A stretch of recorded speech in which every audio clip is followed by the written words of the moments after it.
কালকে মাননীয় প্রধানমন্ত্রী একটা কথা বলেছেন, এটা আপনাদেরকেও সোচ্চার করার জন্য বলতেছি। এটা আলেম ওলামারা বহু আগে থেকে বলতেছিল, কিন্তু আলেম ওলামাদেরকে অনেকেই বাঁকা চোখে দেখতো। কালকে প্রধানমন্ত্রী বলার পরে কিন্তু এখন সবার চোখ খুলে গেছে। বাস্তব পার্বত্য চট্টগ্রাম কক্সবাজারের কিছু এরিয়া নিয়ে সাদা চামড়ার পশ্চিমা বিশ্বের ওই হাইওয়ানগুলো একটা খ্রিস্টান রাষ্ট্র করতে চাচ্ছে। নাউজুবিল্লাহ জোরে বলেন। কারণ কি? এই বাংলাদেশের চতুর্দিকে ভারত, একদিকে মায়ানমার, বঙ্গোপসাগরের এই এরিয়াগুলো নিয়ে কিন্তু মানুষের মধ্যে কোনো মারামারি নাই। কথা বুঝতে পেরেছেন? মারামারি নাই। কিন্তু কারা চায় এগুলো? যারা খ্রিস্টান রাষ্ট্র, ওই ফিলিস্তিনের মধ্যে, মিডিল ইস্টের মধ্যে ইসরায়েলকে যেমন যারা ঢুকাইছে, ইসরায়েলকে ইহুদিদের রাষ্ট্র বানানোর জন্য যারা সহযোগিতা করেছে, ওই সাদা চামড়াওয়ালারাই আমাদের এই বাংলার কিছু অঞ্চল দখল করে খ্রিস্টান রাষ্ট্র বানাইতে যাচ্ছে। 71 সালে মুসলমানরা মানে বুকের রক্ত দিয়েছে শাহাদাতের তামান্না নিয়ে। বাংলাদেশের আলেম ওলামা যতদিন জাগ্রত আছে, সাধারণ ইমানদাররা যতদিন জাগ্রত আছে, ইনশাআল্লাহ পার্বত্য চট্টগ্রামের এই সমস্ত ষড়যন্ত্র কেউ মেনে নিবে না। সবাই আমরা জবাব দেব ইনশাআল্লাহ বলে। কারণ স্বাধীন সার্বভৌমত্ব রক্ষার জন্য এখানে কে আওয়ামী লীগ, বিএনপি, জাতীয় পার্টি এই বিষয়টা না। মিডিল ইস্টের বিস্ফোরা যেমন ইসরায়েল আজকে এই খ্রিস্টান রাষ্ট্রটা এখানে এই কারণে গড়তে যাচ্ছে, এটা সারা এই অঞ্চলে উপমহাদেশের বিস্ফোরায় পরিণত করবে এই হাইওয়ানগুলো। এই স্বপ্ন কখনো তারা বাস্তবায়ন করতে পারবে না। ঠিক না? আপনারা প্রতিবাদ করবেন না? কখনো যদি বুকের রক্ত দেওয়ার প্রয়োজন হয় রক্ত দিবেন না? কখনো আন্দোলন করার প্রয়োজন হলে আন্দোলন করবেন না? থামেন, ওটা পরে। আগে নিজের বাল বাচ্চা, আহাল পরিবার, গেদাগুদা যেগুলো পরিবারের মধ্যে আছে, এগুলো ওদের সাথে মিশতেছে কিনা আগে দেখেন।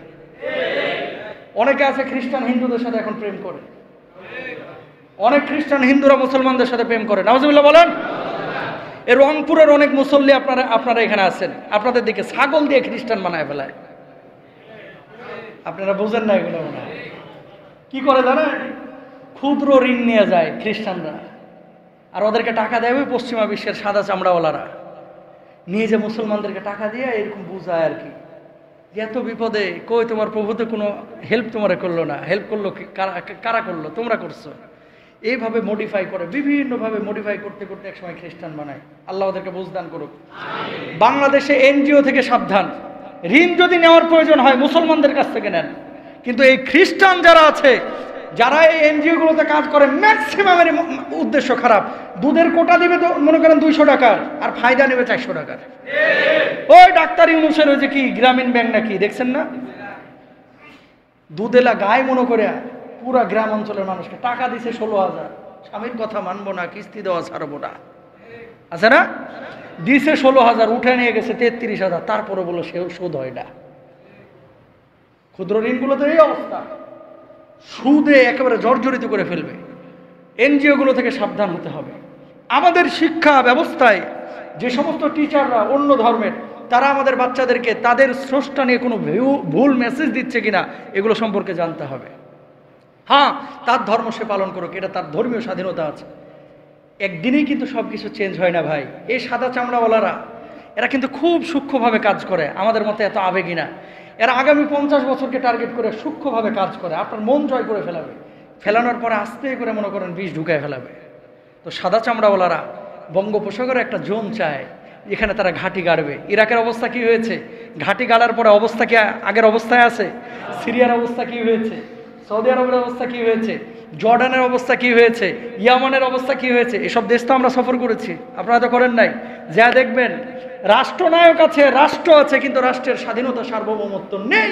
সুতরাং আপনার ঈমান, আপনার তাহজিব, তামাদ্দুন এগুলো রক্ষা করতে হলে খ্রিস্টান দেশ যারা নির্মাণ করতে চায় আমাদের এই দেশের ভূখণ্ড দখল করে, এদেরকে কড়া জবাব দিতে হবে ইনশাআল্লাহ বলেন।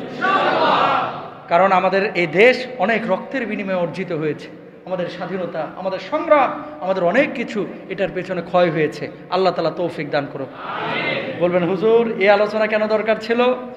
শুনেন, যখন গবেষণা করতে করতে করতে করতে যখন মানুষ বা সরকার প্রধানরা এই ধরনের কথাগুলো বলে, জাতীয় ইস্যু হিসেবে আপনাদেরকে সতর্ক করা দরকার। না হলে কি নিজে নামাজি মুসল্লি হয়ে থাকবেন, কপালে 6 ইঞ্চি কালো দাগ, আর ছেলে খ্রিস্টান হয়ে বয়ে থাকবে। ছেলেরে আমেরিকা পড়তে পাঠাইবেন, আমেরিকা পড়তে পাঠাইবেন ছেলে, যাওয়ার পরে মনে করেন মাশাআল্লাহ বাপ তো হাজী সাহেব, ছেলে গেছে গে ওইদিকে অ্যাঙ্গেলে গইয়া, কিচ্ছু করতে পারবেন না। সুতরাং ছেলে মেয়েদেরকে এখন থেকে এভাবে প্রস্তুত করতে হবে। আল্লাহ তাআলা তৌফিক দান করুক, ইনশাআল্লাহ বলেন। হাদা মা ইনদি ওয়াল ইলমু ইনদাল্লাহ আলাইহি তাওয়াক্কালতু ওয়া ইলাইহি উনীব ওয়া আখির দাওয়ানা আলহামদুলিল্লাহি রাব্বিল আলামিন। আসসালামু আলাইকুম ওয়া রাহমাতুল্লাহি ওয়া বারাকাতুহু।